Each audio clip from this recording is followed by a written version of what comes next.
دخترم دخترم دختری افغانم من دختری ملک دل ایرانم من دخترم دختری افغانم من دختری ملک دل ایرانم. That's the first ever performance by an Afghan artist at the White House. Mozhdah, International Women's Day 2010.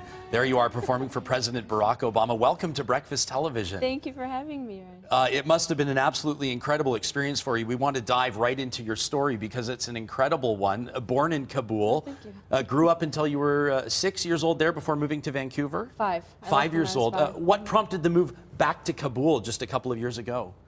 It wasn't just a sudden thing. I was thinking about it for a very long time. It was very difficult for me to convince my parents. It took about 2-3 months for me to convince them, but it was part of my plan.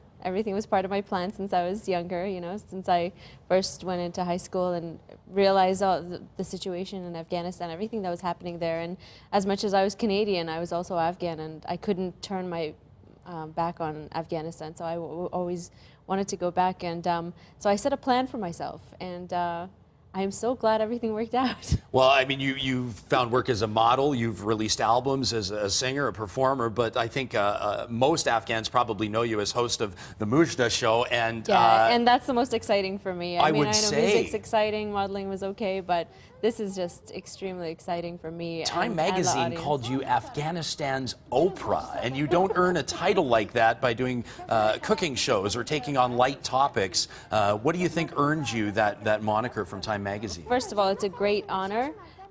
I think the first paper ever to call me Afghanistan's Oprah was the Vancouver Sun. And that's what led to everyone else calling me the Oprah of Afghanistan. But it's a great honor to be called that. You certainly tackle tough topics.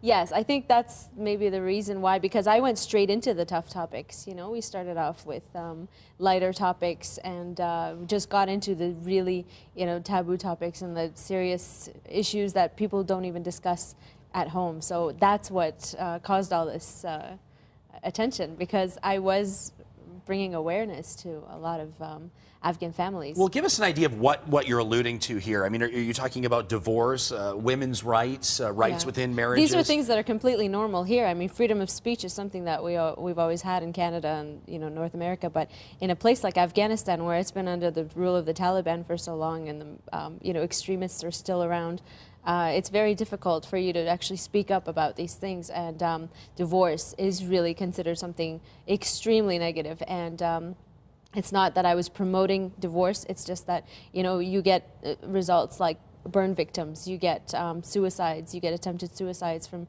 all these women and girls. And what I wanted to do was inform the family that it's more important to take care of your own family. Family comes first, you know, and a lot of Afghans worry about what others have to say about their family and their name and their honor, you know. And so I just want to make them realize that family is first. And you know, I also discuss domestic violence, child abuse. All these things are in my agenda. Mozhdah, we know that the topics that you've taken on mean that your life is in real danger on a regular basis. Within Kabul, you travel with an armored vehicle. We know that there are certain online forums dedicated to tearing down what you're trying to build up. I think what Canadians want to know is the investment of Canadian money and our Canadian troops. Are they making a difference in Afghanistan? What do you see? Definitely, definitely. I know that, you know, the media continues to look at the negatives, but I see so much positive impact in like everything that the Canadian troops are doing there.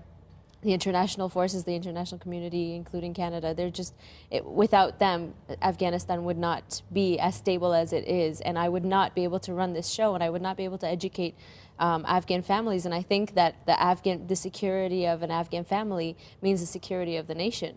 So they're doing amazing things, yes. Of course, you're not just doing work in Kabul. In closing, I'd like to ask you about a new partnership you have with a group out of central Alberta, out of Lacombe, Alberta, A Better World. Yes. They have raised about $1.5 million to build 150 classrooms in Afghanistan over the next year and a half or so. What will you be doing with A Better World?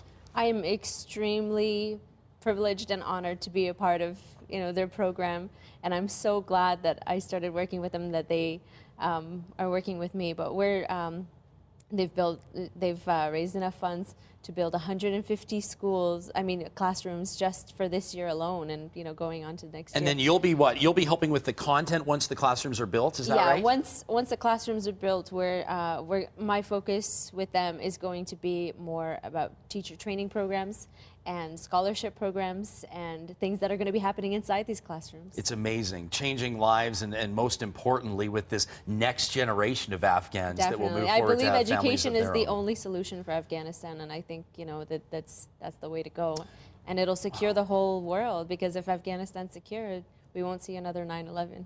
Amen. Mozhdah, thank you for joining us. You what so an much. honor to meet you. It's excellent work that you're It's a doing. pleasure If meeting you. Mojdah's story has captivated you, and how could it not? She has so much more to tell. You can hear her address Albertans tomorrow at 4 o'clock at Canadian University College in Lacombe. For more information on what Mozhdah is doing along with A Better World, check out the Inside BT link at breakfasttelevision.ca.